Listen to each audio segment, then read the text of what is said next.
Good morning, everyone. How are you today? I hope you like me in good condition.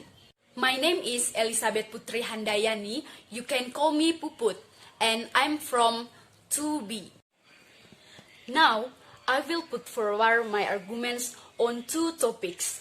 The first is online learning in new normal services of education field, and the second is online gambling should be legalized in Indonesia.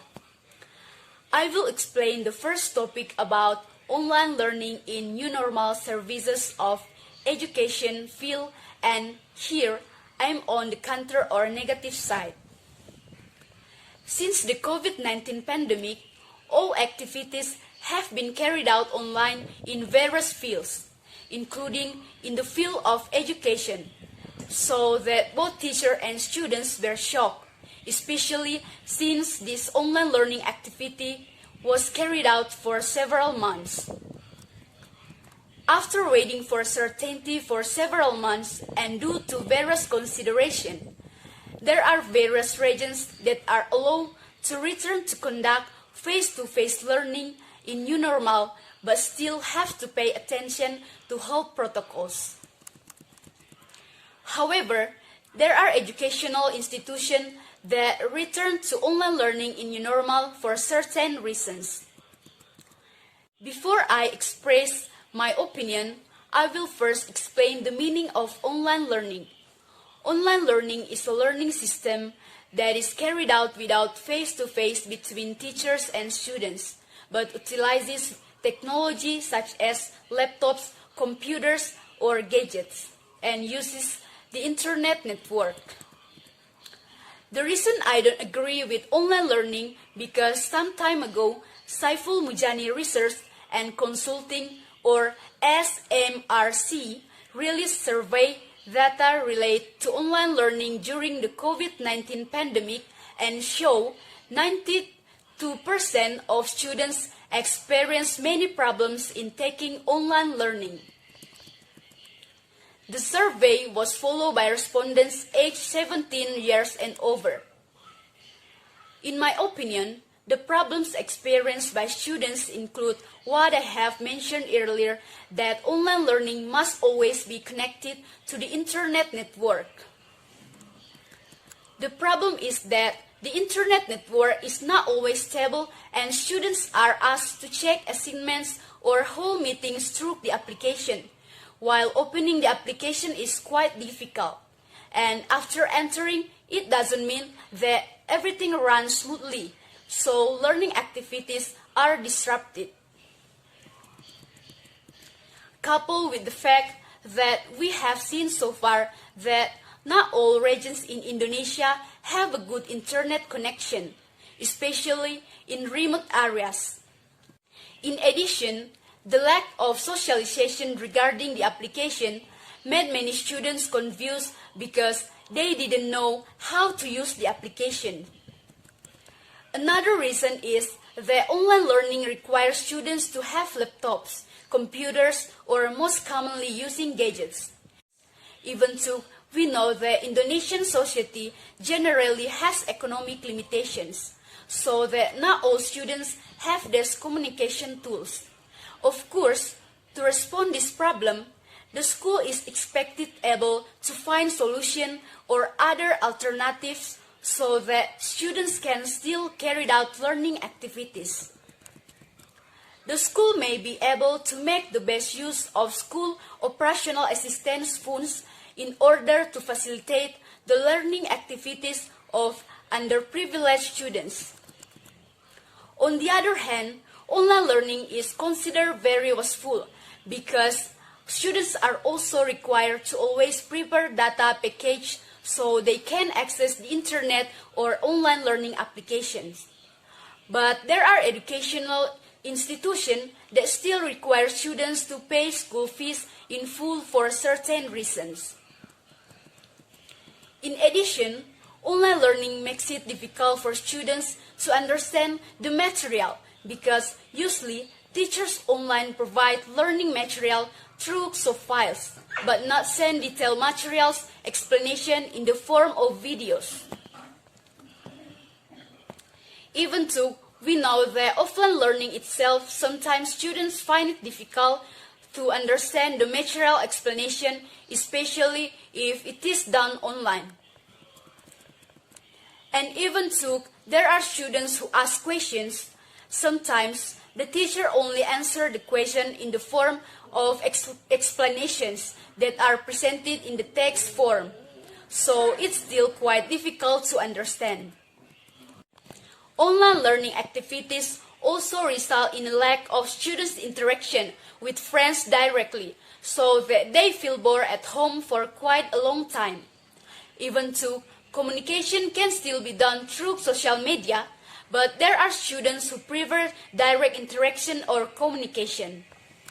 On the other hand, online learning also hinders students from developing talents through extracurricular activities because there are activities that cannot be done online. Online learning activities also seem to have an effect on the health aspect because students are too long in front of computer screens, laptops, and gadgets so that their eyes experience interference.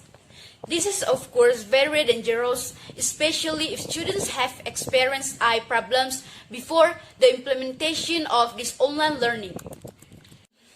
Problems not only occurs to students but also to teachers because not all teachers are good at using online learning application well, so they find it difficult to find suitable learning methods. There are also teachers who choose to assign assignments to students via group WhatsApp to replace face-to-face meetings, and the numbers are not small. This is very different when learning is carried out offline because the teacher explains more learning material than assignments. So many students complain about this, and usually they choose to play or ignore the assignments, and some even choose to go on vacation as a result of the assignments given not done. The teacher also certainly has difficulty controlling students' learning activities because the teacher does not meet face-to-face with students. Even though if learning is done offline, the teacher will easily control students, especially about the students' learning development itself. Because of the many negative impacts felt by students and teachers when doing online learning, I personally really want if learning activity to be done face-to-face in new normal era as long as we can work well together.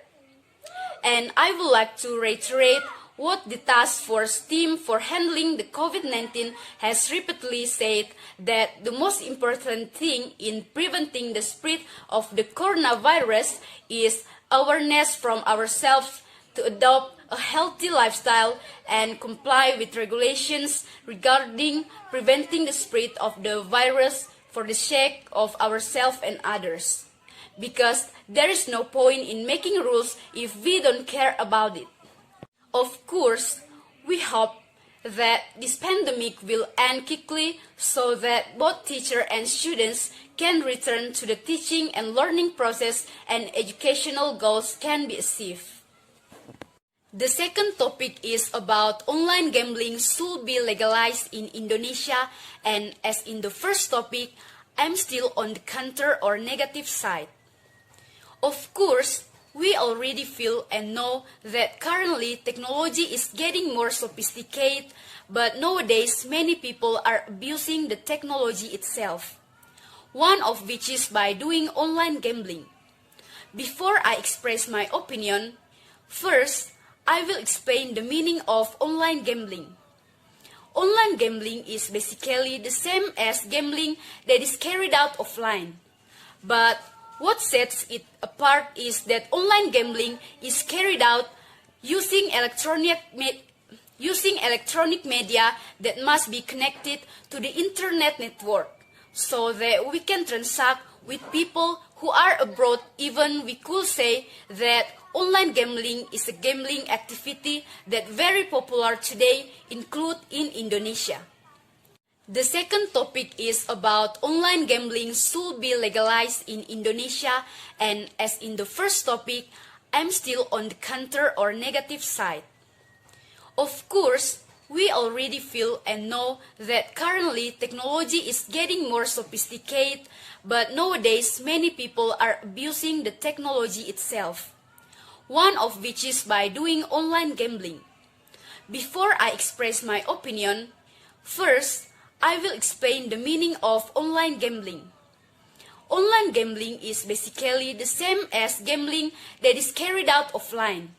But what sets it apart is that online gambling is carried out using electronic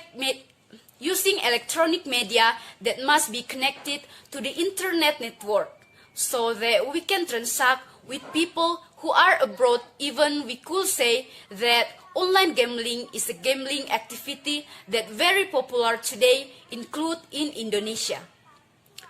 Knowing the many negative impacts caused by online gambling, I don't agree if this activity is legalized in Indonesia. Knowing the many negative impacts caused by online gambling, I don't agree if this activity is legalized in Indonesia. The reason is because we know that Indonesia highly opposes divine values through religious teachings, and in every religious teaching in Indonesia, there is nothing that justifies online gambling as a good act. If we gamble online, we are against religious teachings. In addition, we also know that Indonesia is a country based on the law. So all activities that are not in accordance with the laws and regulation will be subject to criminal law. Meanwhile, online gambling is regulated in Article 27, Paragraph 2 of the Information and Electronic Transaction Law, and the threats are regulated in Article 45, Paragraph 2 of Law 19, 2016 concerning very clearly. It states that everyone who deliberately and without rights or transmit and slash or makes accessible electronic information and slash or electronic documents containing gambling content in Article 27 paragraphs 2 shall be punished with imprisonment of up to 6 years and slash or a maximum fine of 1 billion. On the other hand, there are those who say that online gambling should be legalized in Indonesia because it can increase state revenue. Whereas in fact, state revenue cannot fully come from online gambling. The fact is that there are more positive sources of state revenue such as taxes and the tourism sectors.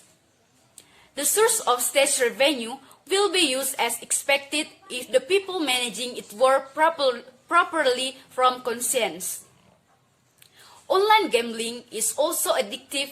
At first, there were some people who only made online gambling a means of entertainment. But over time, people became addicted, so they will be lazy to work and spend a lot of time playing online gambling, especially if they won. This is of course very unfortunate, especially if it happens among millennials who are the nation's next generations.